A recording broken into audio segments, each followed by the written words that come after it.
డా series start చేస్తున్నా. అసలు డా అంటే ఏంటో ఫస్ట్ తెలుసుకుందాం. డా ఫుల్ ఫామ్ ఏంటంటే design, analysis and algorithm. Design, analysis and algorithm. ఇది రావాలంటే ఫస్ట్ మనకి ప్రీ రిక్వైర్మెంట్స్ ఏంటంటే డిఎస్ఏ వచ్చి ఉండాలి. డిఎస్ఏ యూజింగ్ ఏదైనా ప్రోగ్రామింగ్ లాంగ్వేజ్ వచ్చి ఉండాలి. ఓకే, ఫస్ట్ దీంట్లో డాలో ఫస్ట్ మనకు తెలుసుకోవాల్సిన విషయం ఏంటంటే ఆల్గోరిథం. ఆల్గోరిథం అంటే ఏంటి అన్నది ఫస్ట్ మనం తెలుసుకోవాలి. ఆల్గోరిథం అంటే ఏంటంటే an algorithm is a step-by-step process or a set of rules to solve a specific problem. ఒక ప్రాబ్లమ్ని సాల్వ్ చేయడానికి మనము ఒక ఆల్గోరిథం అన్నదాన్ని యూస్ చేస్తాం. ఎంత ఎఫిషియెంట్గా ఆ ఆల్గోరిథం అన్నది సాల్వ్ చేస్తుందని తెలియడానికి ఒక ఆల్గోరిథంకి ఇంకొక ఆల్గోరిథంకి డిఫరెన్స్ ఏంటి, ఎంత ఎఫిషియెంట్గా సాల్వ్ చేస్తుంది, దాని టైం కాంప్లెక్సిటీ ఎంత, స్పేస్ కాంప్లెక్సిటీ ఎంత, ఇవన్నిటిని డిఫైన్ చేయడానికి మనం ఆల్గోరిథం అనేది యూస్ చేస్తాం. అంటే ఏంటంటే final set of instructions. Algorithm అంటే ఏంటంటే ఒక ఇన్స్ట్రక్షన్స్ని ఫాలో అయ్యి మనం ఎంత ఎఫిషియెంట్గా చేయగలుగుతామో ఒక ప్రాబ్లమ్కి ఆన్సర్ అన్నదాన్ని తెలుసుకోవడాన్ని మనం ఆల్గోరిథం అంటాం. ఈ ఆల్గోరిథం అంటే ఏంటిదంటే ఇది సేమ్ లైకే మనం ఒకటి ఏదైనా కుక్ చేస్తున్నాం. ఏదైనా కుక్ చేసే ముందు మనకి ప్రొసీజర్ తెలియాలి. ప్రొసీజర్ తెలిస్తేనే డిష్ అనేది బాగుంటుంది. సేమ్ అదే వేలో మనము ఆల్గోరిథంని డినోట్ చేస్తాం. ఇది అనాలజీ. ఓకే, నెక్స్ట్ క్యారెక్టర్స్ ఏంటంటే ఫస్ట్ ఒక గుడ్ ఆల్గోరిథం అని అనిపించుకోవడానికి ఫస్ట్ వాటిలో ఉండాల్సిన క్యారెక్టర్స్ ఏంటంటే కరెక్ట్నెస్ అంటే ఏంటంటే దీంట్లో మనం ఏదైతే ఇన్పుట్ ఇస్తామో దానికి సంబంధించిన అవుట్పుట్ రావాలి. అంటే వ్యాలిడ్ ఇన్పుట్కి ఒక కరెక్ట్ అవుట్పుట్ రావడాన్ని కరెక్ట్నెస్ అంటారు. నెక్స్ట్ ఇప్పుడు అంటే ఎగ్జాంపుల్ ఏంటంటే ఫర్ సపోజ్ నేను 0.052 అని ఇచ్చాను. ఇది ఇన్పుట్.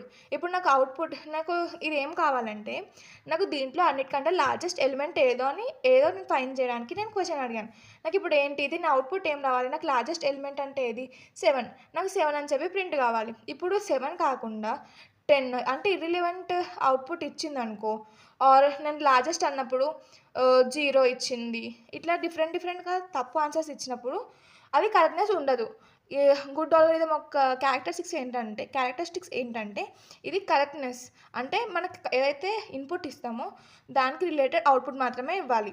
ఓకే, తర్వాత డిఫైన్నెస్ అంటే ఏంటంటే మనం ప్రతి ఒక్క స్టెప్ క్లియర్గా ఉండాలి. దాని తర్వాత ఒకటి డిఫైన్ చేయాలి.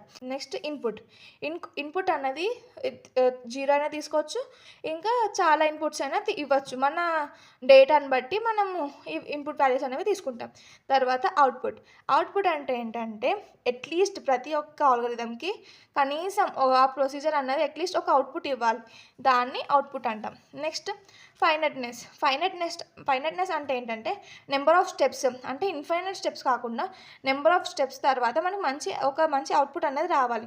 దాన్ని ఫైనెట్నెస్ అంటాం. తర్వాత ఎఫిషియన్సీ అంటే ఏంటంటే మనం మినిమం రిసోర్సెస్తో మనము ఆన్సర్ని ఫాస్ట్గా రిట్రీవ్ చేసుకోవాలి. అంటే మెమొరీ తక్కువ తీసుకోవడం, టైం తక్కువ తీసుకోవడం, అవన్నీ అంటే టైం కాంప్లెక్సిటీ, స్పేస్ కాంప్లెక్సిటీ ఇవన్నీ చూసుకొని ఎఫిషియెంట్గా మనకి ఆన్సర్ అనేది ఏదైతే అవుట్పుట్ వస్తుందో ఆ అవుట్పుట్ అనేది రావాలి.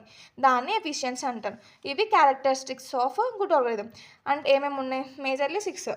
ఫస్ట్ వన్ ఏమో correctness, second one definiteness, next input, next output, తర్వాత ఫైనెట్నెస్, ఎఫిషియన్సీ. ఓకే, ఇంకా దీంట్లో ఆల్గోరిథమ్స్ కొన్ని ఏమేమి ఉంటాయంటే నార్మల్గా అప్కమింగ్ క్లాసెస్లో ఏమేమి చూస్తామంటే divide and conquer, greedy method, dynamic programming, back tracking, brute force and randomised algorithms. And ఇంకా ఆల్గోరిథం అండ్ ప్రోగ్రామ్ అన్నది సేమ్ కాదు. ఆల్గోరిథం అంటే ఇది జస్ట్ ఒక అబ్స్ట్రాక్ట్. మనం ఎప్పుడైతే డిజైన్ చేసుకుంటామో ఆ డిజైనింగ్ ఫేజ్లో మనకి ఎట్లా ఉండాలి, స్ట్రక్చర్ ఎలా ఉండాలి, ఒక వెబ్ పేజ్ మనం క్రియేట్ చేయాలనుకున్నాం. ఆ వెబ్ పేజ్ క్రియేట్ చేసే ముందు ఫస్ట్ మనకి ఎట్ సైడ్ లోగోస్ ఉండాలి, ఎట్ సైడ్ మన నేమ్స్ రావాలి, డాష్ బోర్డ్ ఎక్కడ ఉండాలి, ఇవన్నీ మనం ముందు డిజైన్ చేసుకున్నాం. సేమ్ అంటే ఒక ప్లాన్ లాగా. సేమ్ ఆల్గోరిథం కూడా ఒక ప్లాన్. అసలు ఏమేమి చేయాలి, ఏమేమి ఆపరేషన్స్ జరుగుతాయి, ఏమేమి వాల్యూస్ కావాలి వాటికి అని చూసుకోవడానికి మనం దాన్ని ఆల్గోరిథం అంటాం. ప్రోగ్రామింగ్ అంటే ఇంకా డైరెక్ట్గా బిల్డ్ చేయడం, కాన్కరెంట్ ఇంప్లిమెంటేషన్, దాన్ని ప్రోగ్రామింగ్ అంటాం. నెక్స్ట్ ఇది ఎలాంటి లాంగ్వేజ్లో అయినా రాయొచ్చు, కానీ ఇది మాత్రం ఓన్లీ ప్రోగ్రామింగ్ లాంగ్వేజ్లో మాత్రమే రాయాలి. తర్వాత ఇది ఎప్పుడు ఇదేమో డిజైనింగ్ ఫేజ్లో డెవలప్ చేస్తారు. దీన్నేమో డెవలప్మెంట్ ఫేజ్, ఇదేమో డిజైనింగ్, ఇదేమో డెవలప్మెంట్ ఫేజ్. అండ్ నెక్స్ట్ ఇదేమో independent of hardware and OS. Hardware OS అన్నవి ఆల్గోరిథమ్స్కి అవసరం లేదు, కానీ ప్రోగ్రామ్కి హార్డ్వేర్ అండ్ ఓఎస్ అనేది కావాలి. Thank you.